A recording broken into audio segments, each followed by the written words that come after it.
Good morning friends. Mahindra coaching के Ayodhya branch में आपका बहुत बहुत स्वागत है। दोस्तों, जैसे आपकी हिंदी की सीरीज चल रही है, इसमें कल आपको पढ़ाया गया था वाक्य विचार। वाक्य विचार में आपको बताया गया, इसके मुख्यतः 3 वर्गीकरण किए गए हैं: क्रिया के आधार पर, रचना के आधार पर और अर्थ के आधार पर। कल आपको क्रिया के आधार पर पढ़ाया गया था कर्तवाच्य, कर्मवाच्य और भाववाच्य। आज आपको बताना है रचना के आधार पर। रचना के आधार पर भी 3 प्रकार के वाक्य होते हैं। पहला सरल वाक्य, दूसरा मिश्रित वाक्य और तीसरा संयुक्त वाक्य। ठीक है। एग्जाम में 2 प्रकार के क्वेश्चन आते हैं। एक तो वाक्य दे दिया जाता है और पूछा जाता है कि कौन सा वाक्य है, सरल है, मिश्रित है या संयुक्त है। कभी कभी जब क्वेश्चन हार्ड बनाया जाता है तो वहां पे दे दिया जाता है कि सरल वाक्य दे दिया जाएगा मिश्रित में बदलने के लिए, या मिश्रित वाक्य दे दिया जाता है संयुक्त में बदलने के लिए। तो आपको तीनों पढ़ना है और उसकी पहचान सीखना है कि सरल वाक्य क्या है, मिश्रित वाक्य क्या है और संयुक्त वाक्य क्या है। एक एक का डिटेल देखते हैं। सरल में होता है साधारण। साधारण वाक्य मतलब क्या हुआ?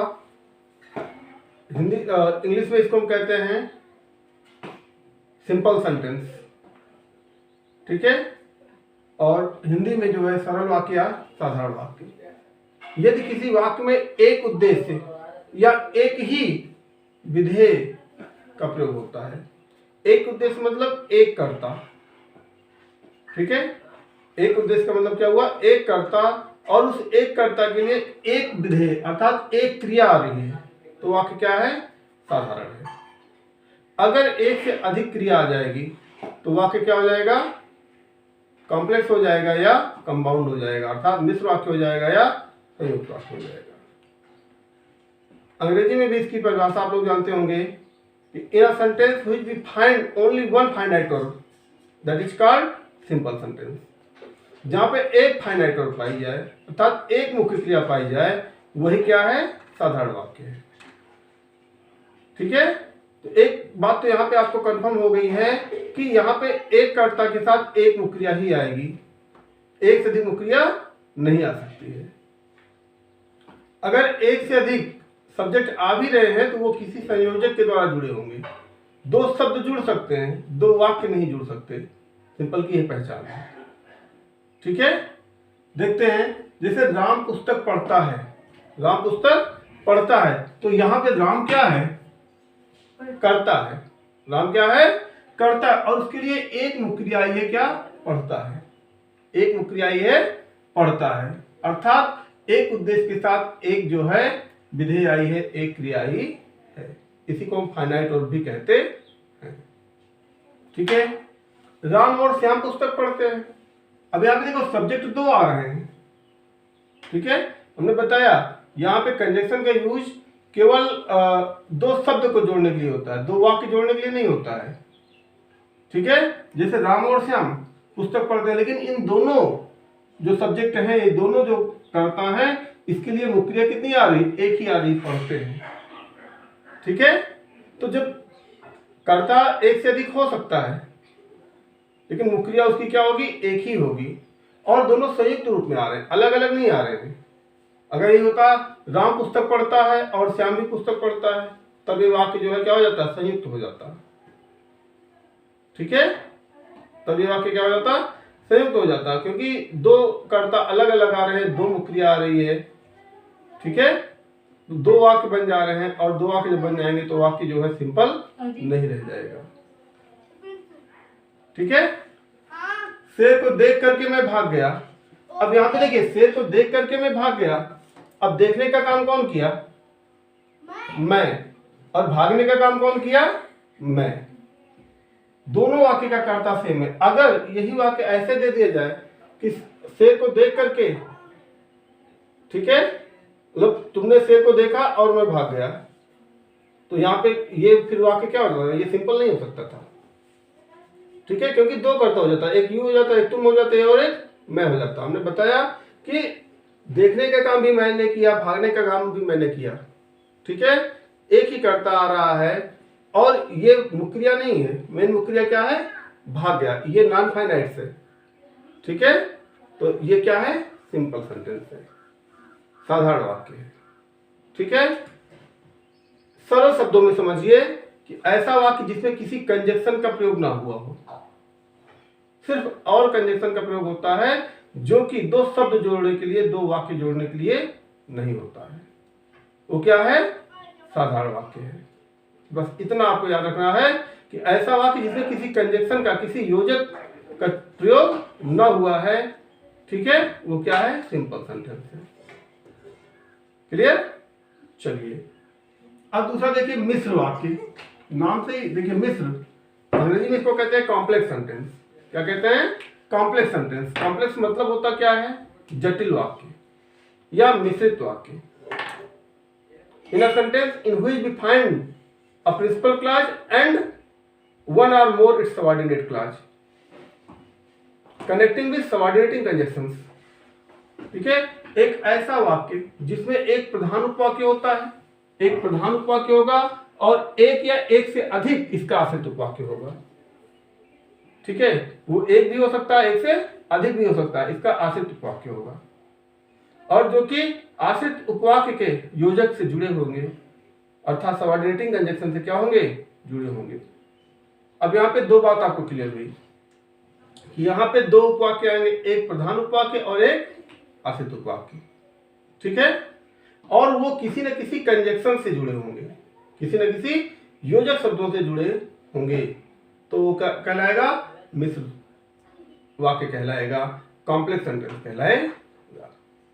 अब समझना हमें यह है कि होता क्या है, प्रधान उपवाक्य या आश्रित उपवाक्य, ठीक है। पहचान के लिए हमने बताया कि वाक्य में दो योजक शब्द जैसे जब तब, जैसे वैसे, यद्यप, तथा, चूंकि, इसलिए, जो, जिसका, जिसे कि आदि शब्द आते हैं, ठीक है। इनको हम सबऑर्डिनेटिंग कंजक्शंस के अंतर्गत पढ़ते हैं। अब देखिए, मुख्य उपवाक्य मतलब ऐसा वाक्य जो अपने आप में क्या हो, स्वतंत्र हो, जिसको अपना अर्थ प्रकट करने के लिए किसी और की आवश्यकता न पड़े, किसी दूसरे उपवाक्य पे आश्रित न रहना पड़े, मुख्य उपवाक्य। और आश्रित नाम से ही क्लियर है, जो अपने आप में क्या हो, पूर्ण न हो, जिसको अपना अर्थ प्रकट करने के लिए किसी दूसरे उपवाक्य पे क्या होना पड़े, आश्रित होना पड़े, उसको हम क्या कहते हैं, आश्रित उपवाक्य। आश्रित उपवाक्य तीन प्रकार का होगा, एक संज्ञा उपवाक्य, दूसरा विशेषण उपवाक्य और तीसरा क्रिया विशेषण उपवाक्य। चलिए, संज्ञा उपवाक्य किसको कहते हैं, ऐसा उपवाक्य जो वाक्य में संज्ञा का ही कार्य करे, ऐसा उपवाक्य जो वाक्य में संज्ञा का कार्य करे, अर्थात इसको नाउन क्लॉज कहते हैं। उपवाक्य मीन्स क्या होता है, इसको सबऑर्डिनेटिंग क्लॉज कहते हैं, सबऑर्डिनेट क्लॉज कहते हैं,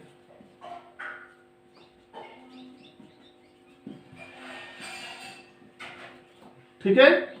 और इसको नाउन क्लॉज कहते हैं, इसको एडजेक्टिव क्लॉज कहते हैं और उसको एडवर्ब क्लॉज कहते हैं, ठीक है। तो नाउन क्लॉज, नाउन मतलब संज्ञा, ठीक है।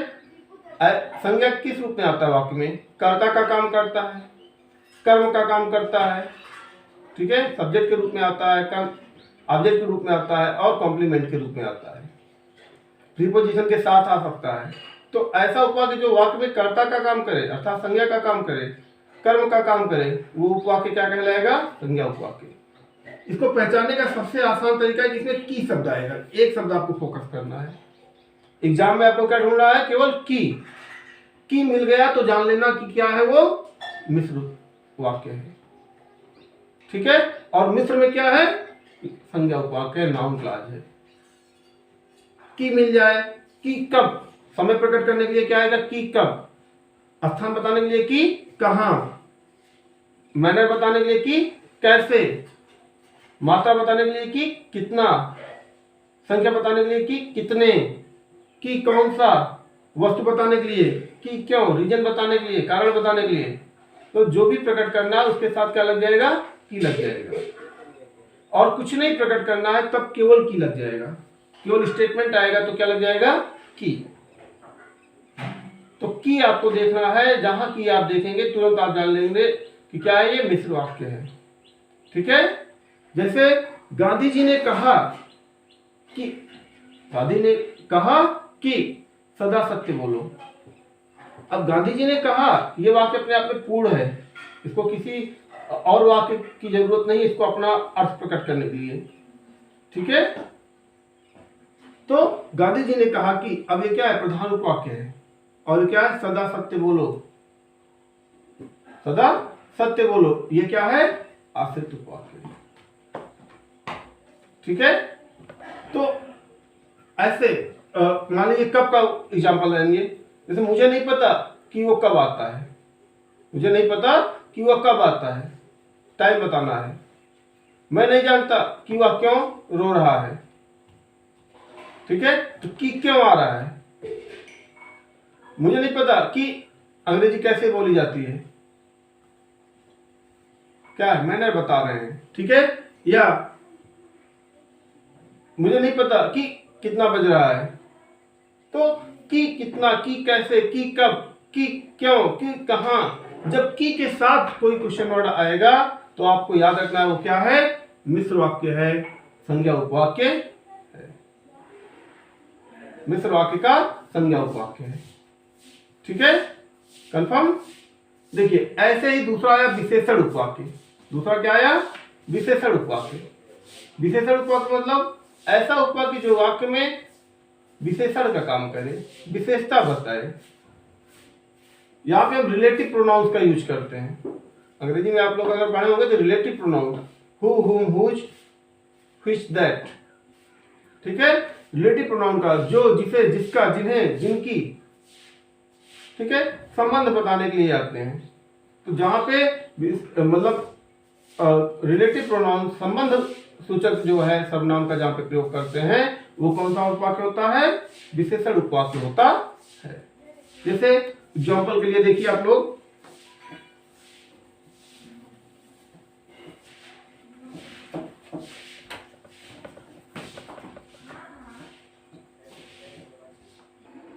देखिए विशेषण उपवाक्य। विशेषण उपवाक्य मतलब क्या हुआ, हमने बताया रिलेटिव प्रोनाउन आएगा।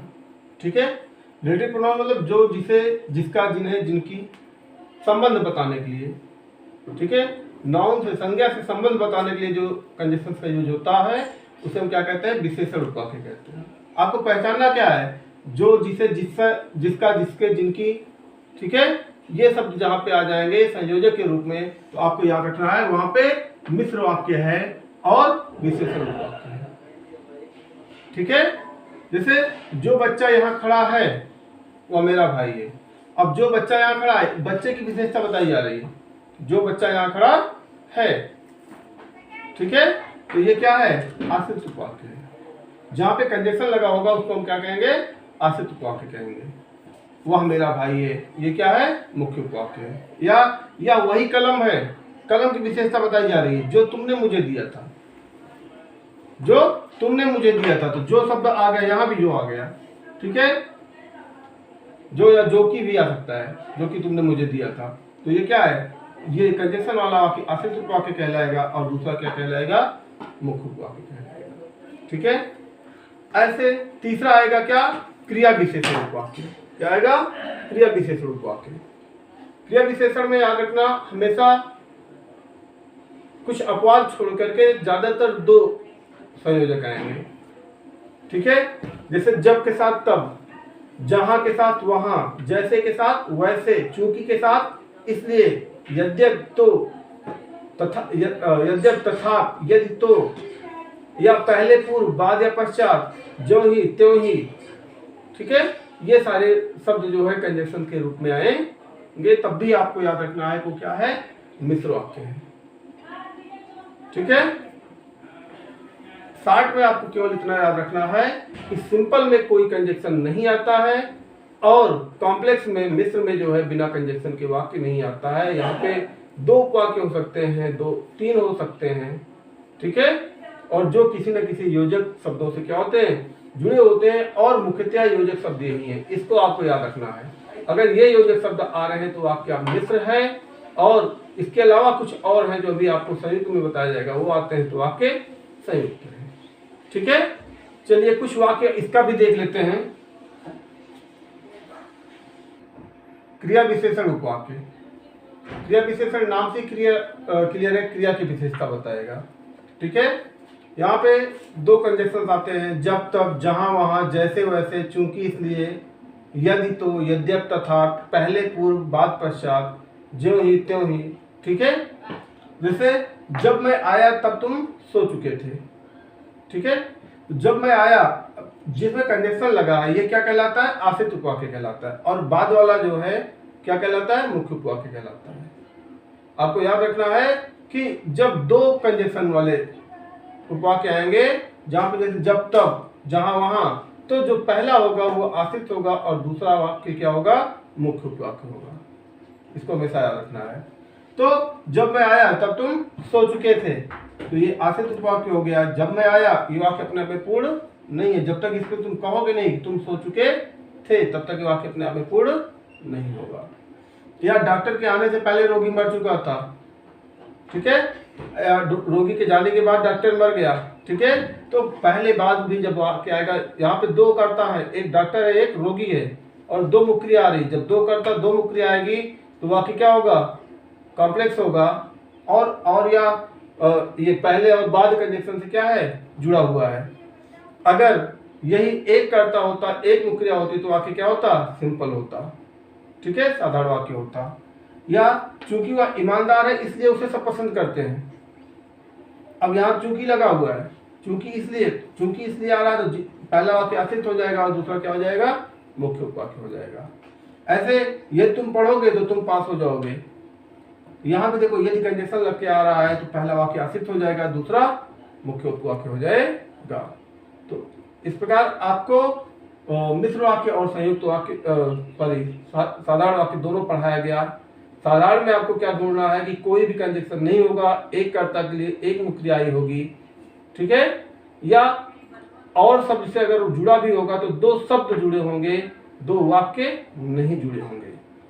और मिश्र वाक्य में आपको देखना होगा कि ये कंजक्शन चाहे वो संज्ञा उपवाक्य के होंगे, चाहे विशेषण उपवाक्य के होंगे या क्रिया विशेषण उपवाक्य के होंगे, ये कंजक्शन आपको मिलेंगे वाक्य में। तो आपको याद रखना है वो क्या होगा? मिश्र वाक्य होगा। ठीक है, तीसरा आइए देखते हैं संयुक्त वाक्य। देखिए संयुक्त वाक्य मतलब क्या हुआ? Compound sentence. In a sentence in which we find a principal clause and one or more its coordinating clause connecting with coordinating conjunctions। मतलब ऐसा वाक्य जिसमें दो साधारण वाक्य दो मिश्रित वाक्य आएंगे। ठीक है, और कोई एक योजक शब्द से जुड़े होंगे। वो कौन से योजक शब्द हैं? और, तथा, एवं, किंतु, परंतु, फिर भी, अपित, केवल ही नहीं बल्कि भी, अन्यथा, दोनों और। ठीक है, ये क्या कहलाएगा? संयुक्त वाक्य कहलाएगा। इसको चार भागों में वर्गीकृत किया गया कंजक्शंस को। इसके यही कंजक्शंस आपको याद रखना है। ये कोऑर्डिनेटिंग कंजक्शंस हैं और कोऑर्डिनेटिंग कंजक्शंस से क्या बनेगा? संयुक्त वाक्य बनेगा। इसके पहले हमने बताया था सबऑर्डिनेटिंग कंजक्शंस, उससे क्या बनेगा? कॉम्प्लेक्स सेंटेंस बनेगा, मिश्र वाक्य बनेगा। ठीक है, पहला योग सूचक, जहाँ पे दो कर्ता जोड़ना हुआ, दो मुक्रिया जोड़नी हुई, दो विशेषण जोड़ना हुआ। ठीक है, दो उपवाक्य को जोड़ने के लिए हम क्या करते हैं? योग सूचक कंजक्शन लगाते हैं। और, दोनों और, केवल ही नहीं बल्कि भी। ठीक है, परिणाम सूचक में क्या आएगा? इसलिए या अतः। ठीक है, अगला विरोध सूचक, किंतु, परंतु, फिर भी, अन्यथा, विरोध बताने के लिए आएगा। या विकल्प सूचक, जहाँ पे दो कार्य करने के लिए विकल्प दिया जाए या दो कर्ता में कोई विकल्प दे दिया जाए, या तो या, ना तो ना, या वरना, अन्यथा। ठीक है, ये क्या है? विकल्प सूचक है। जैसे करो या मरो, तो यहाँ पे क्या आ गया? या। और अन्यथा या क्या है? संयुक्त वाक्य के कंजक्शन है। या तो तुम, या तुम्हारा भाई, या तो या आ गया, विकल्प सूचक क्या है? संयुक्त वाक्य है। वह केवल आलसी ही नहीं बल्कि भी, तो केवल ही नहीं बल्कि भी। ठीक है, केवल ही नहीं बल्कि भी क्या है? संयुक्त वाक्य कंजक्शन है। या अच्छे से पढ़ो अन्यथा फेल हो जाओगे, अन्यथा क्या की जा रही है, चेतावनी दी जा रही है, विकल्प दिया जा रहा है, या तो पढ़ो या फेल हो जाओगे। तो जहाँ विकल्प सूचक आएगा वो भी क्या है, आपका संयुक्त वाक्य है। राम आया और मोहन चला गया, अब यहाँ भी और आया। आप लोग सोच रहे होंगे सिंपल में भी आपको और कंडीशन बताया गया था, राम और श्याम पढ़ते हैं, ठीक है, लेकिन वहाँ राम और श्याम दो कर्ता जुड़ रहा था, मुक्रिया एक ही थी, पढ़ते हैं। यहाँ पे राम आया और मोहन गया, दो मुक्रिया आ रही है, दो वाक्य बन रहा है, एक आया और एक मोहन गया। तो जब दो वाक्य आएंगे उसको जोड़ने के लिए और कंजक्शन आएगा तो संयुक्त होगा, और जो दो शब्द जोड़ने के लिए आएगा वो क्या होगा, सिंपल होगा, ठीक है। इस प्रकार आपको 3 सेंटेंस पढ़ाया गया, ठीक है। पहला आपका था साधारण वाक्य। साधारण वाक्य की पहचान आपको याद रखना है कि इसमें किसी भी प्रकार का कोई कंजक्शन नहीं आएगा, एक कर्ता के लिए एक मुख्य क्रिया आएगी। मिश्र में 3 प्रकार के उपवाक्य आएंगे, संज्ञा उपवाक्य, विशेषण उपवाक्य और क्रिया विशेषण उपवाक्य। संज्ञा उपवाक्य के लिए आपको ढूंढना है की शब्द, अगर की शब्द आ रहा है तो आपका संज्ञा उपवाक्य है। विशेषण उपवाक्य में आपको रिलेटिव प्रोनाउन ढूंढना है, हु, हुम, हुज, व्हिच, दैट, जो, जहां, जिसे, जिसका, जिसकी, जो की, ठीक है। और तीसरा विशेषण उपवाक्य आएगा आपका एडवर्ब क्लॉज, जिसमें आपको 2 योजक शब्द मिलेंगे, जहां तहां, जैसे वैसे, ज्यों ही त्यों ही, ठीक है, यद्यप, तथा, यदि, तो, चूंकि, इसलिए, ठीक है। इस प्रकार के जब योजक शब्द मिलेंगे तो आपको याद रखना है वो क्रिया विशेषण उपवाक्य के अंतर्गत आपका मिश्र वाक्य है।